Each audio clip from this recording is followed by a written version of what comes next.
네, 이렇게 설 연휴인데도 주의 성전에 나오셔서 예배 드리시는 여러분들 축복하고 환영합니다. 오늘은 이제 시편 34편 본문은 8절 10절을 정했는데요.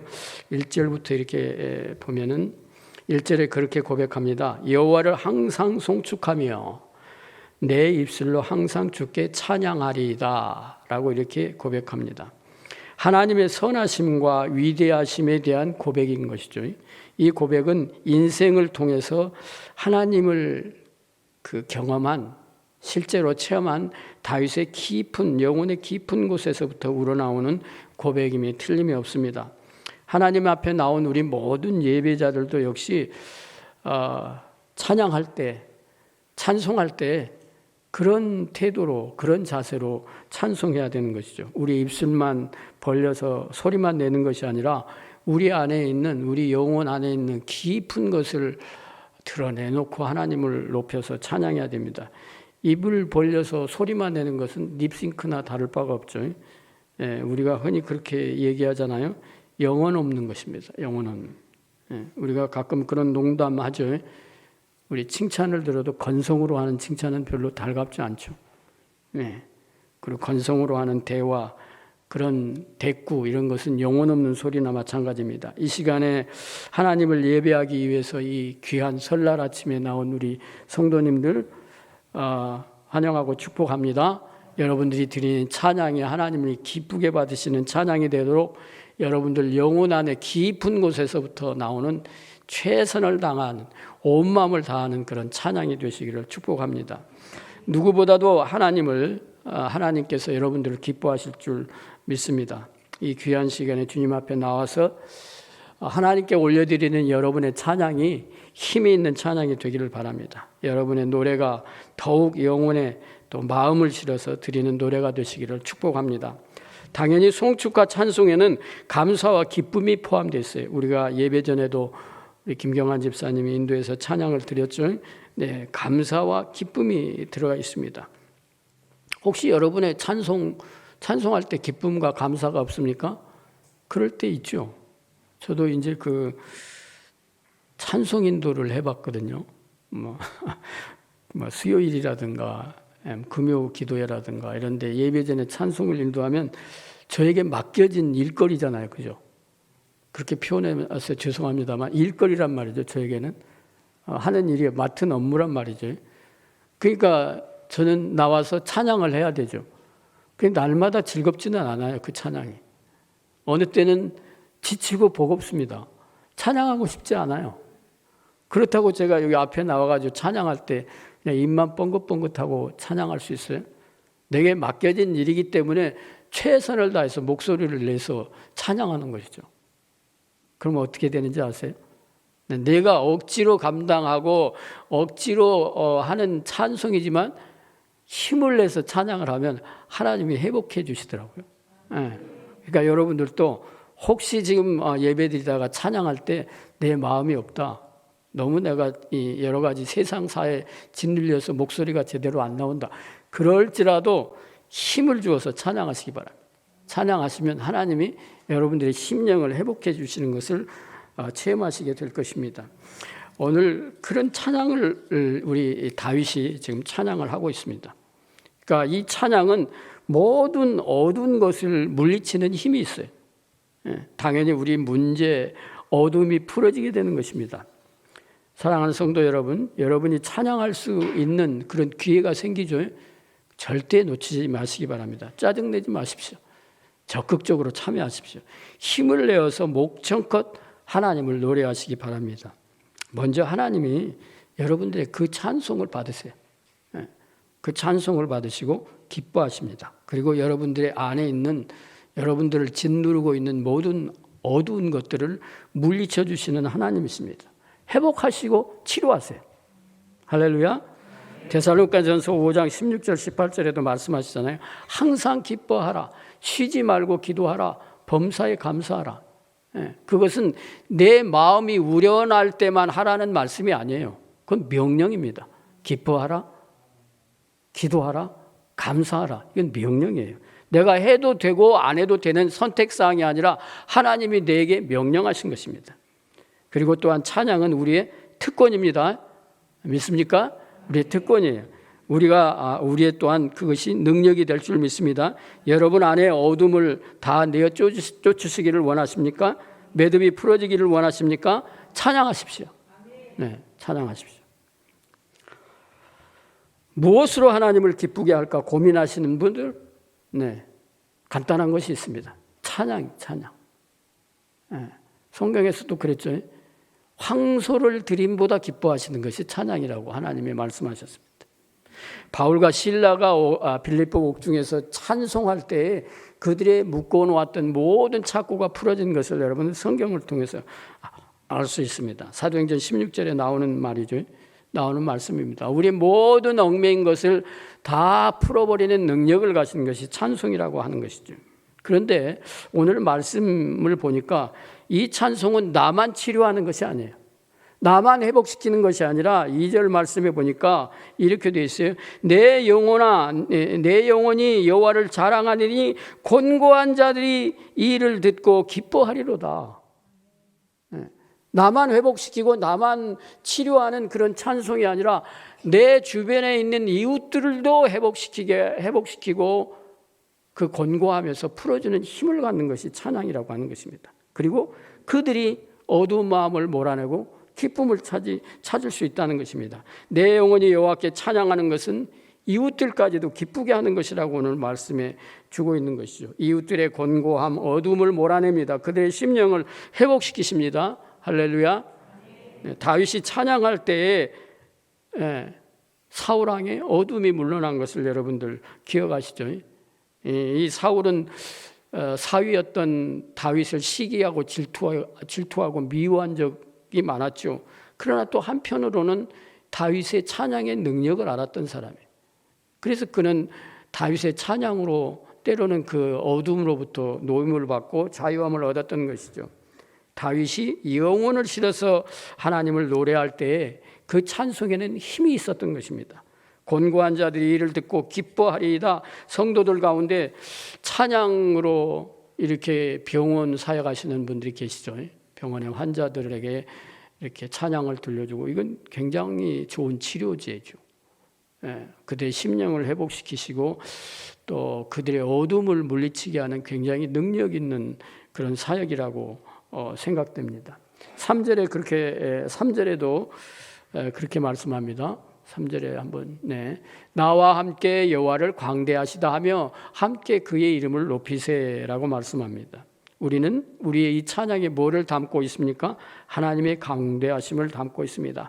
하나님의 깊고 넓고 크심을 항상 노래하며 찬양해야 하는 것이죠. 그러면 이 찬양을 우리 사람들에게 적용하면 뭐가 될까요? 칭찬하는 것이에요.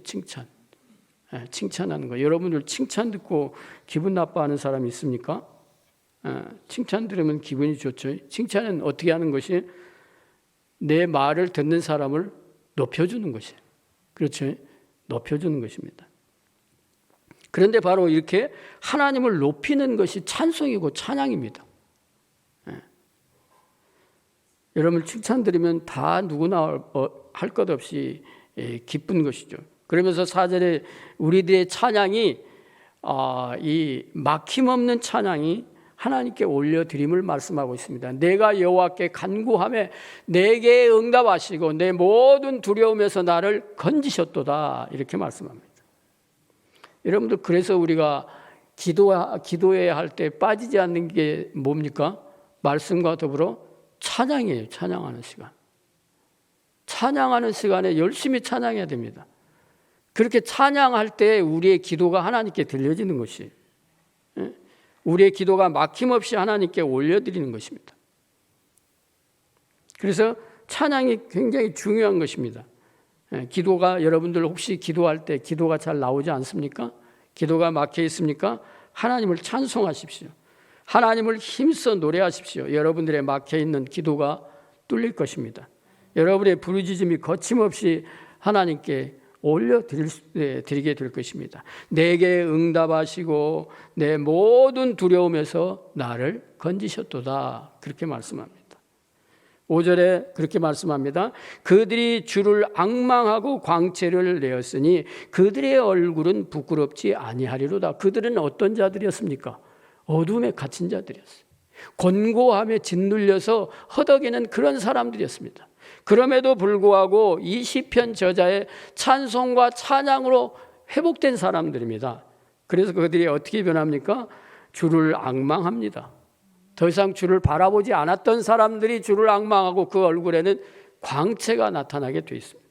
그리고 그 얼굴은 더 이상 부끄럽지 않고 하나님의 자녀라고 하는, 하나님께 속했다고 하는 자부심과 긍지로 변하게 된다고 하는 것입니다. 그것이 바로 이 찬송의 능력입니다. 그래서 이 새로운 한 해, 이제 2023년도를 이제 시작해서 네 번째 주를 맞고 있는데, 여러분들이 이 한 해 찬송으로 하나님을 더 높이시고 우리 주 예수 그리스도를 드러내는 복된 삶을 사시는 우리 모든 성도님들이 되시기를 축원합니다. 그러면서 6절에 뭐라고 말씀합니까? 이 공고한 자가 부르짖음에 여호와께서 들으시고 그 모든 환난에서 구원하셨도다. 곤고한 자, 곤고한 자였지만 하나님께 부르짖으니까 어둡고 공고함에 갇혔던 자가 우리 이웃의 능력 있는 찬송을 듣고 회복하고 또 그도 역시 어떻게 합니까? 하나님께 부르짖게 되었다는 것입니다. 그 부르짖음을 하나님이 들으시고 그 곤고함에서 모든 환난에서 건져주시고 인도에 내으셨다고 그렇게 찬송을 하고 있습니다. 찬양은 곤고한 자들에게 힘을 불어넣고 부르짖게 합니다. 부르짖게. 그래서 우리가 더불어 같이 찬송하고 찬양하는 것이 얼마나 중요한 일인지 모릅니다. 얼마나 힘이 되는지 모릅니다. 그리고 그 곤고한 이웃의 부르짖음을, 그 부르짖음을 전에는 곤고함에 엉눌림에 눌려있던 그 사람의 기도를 하나님이 들으시고 그 곤고함에서 인도해 내어 주신다고 하는 것입니다. 건져 주신다고 하는 것입니다. 그러므로 우리는 늘 찬양하고 찬송해야 되는 것입니다. 모든 자들이 하나님 앞에 찬송하는 것이 마땅한 것이죠. 곤고한 자들이 힘을 내어 기도하게 합니다. 또 하나님이 그 기도를 들으시고 그 곤고함에서, 어두움에서 건져내어 구원해 주시는, 구원해 내는 힘이 있는 것이 여러분들의 찬양임을 믿으시길 바랍니다. 7절에 여호와의 천사가 주를 경외하는 자들을 둘러 진치며 그들을 건지시는도다.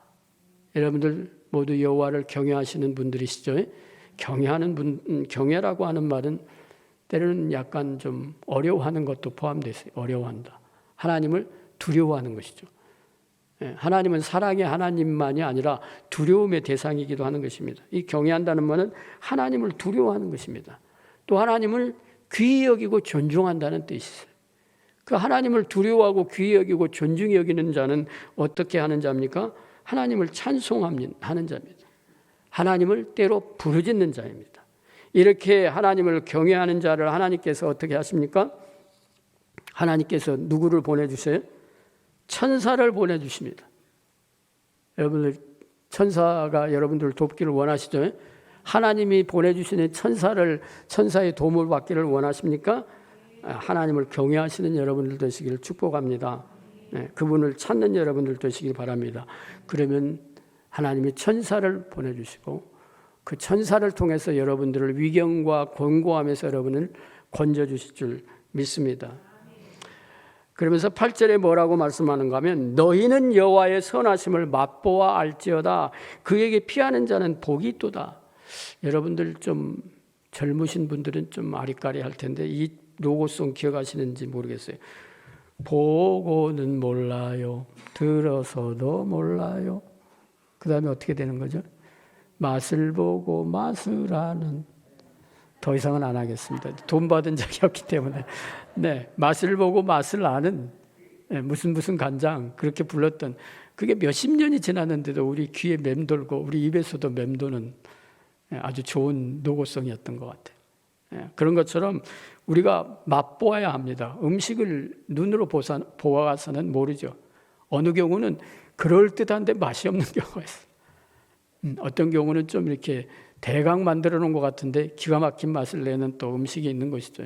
그런 것처럼 하나님도 역시 그렇다는 것이 하나님도 체험해야 된다는 것입니다. 하나님을 경험해야 된다는 것입니다. 그 체험하고 경험한다는 말을 기가 막힌 표현을 쓰고 있어요. 아마 이 시편이라 가능한 것이 아닌가. 시적인 표현이라 맛을 보아 알지어다. 여러분들도 새해에 하나님을 맛보아하는 여러분들이 되시기를 축복합니다.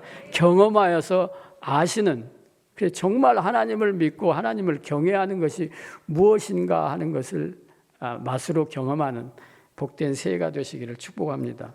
요한일서 1장 1절에 뭐라고 했는가 하면 요한 사도가 그렇게 예수님을 표현했어요. 태초부터 있는 생명의 말씀에 관하여는 우리가 들은 바요, 눈으로 본 바요, 자세히 보고 우리의 손으로 만진 바라, 그렇게 고백을 했습니다. 이렇게 요한이 경험했던 그 예수 그리스도를 새해는 여러분들이 더 풍성하게 경험하시고 맛보시고 알아가시는 복된 한 해가 되시기를 축복합니다. 그러면서 이제 다른 곳으로 피해서는 안 됩니다. 9절을 한번 볼까요? 9절에 9절에 다시 보겠습니다. 너희 성도들아 여호와를 경외하라. 그를 경외하는 자에게는 부족함이 없도다 그랬습니다.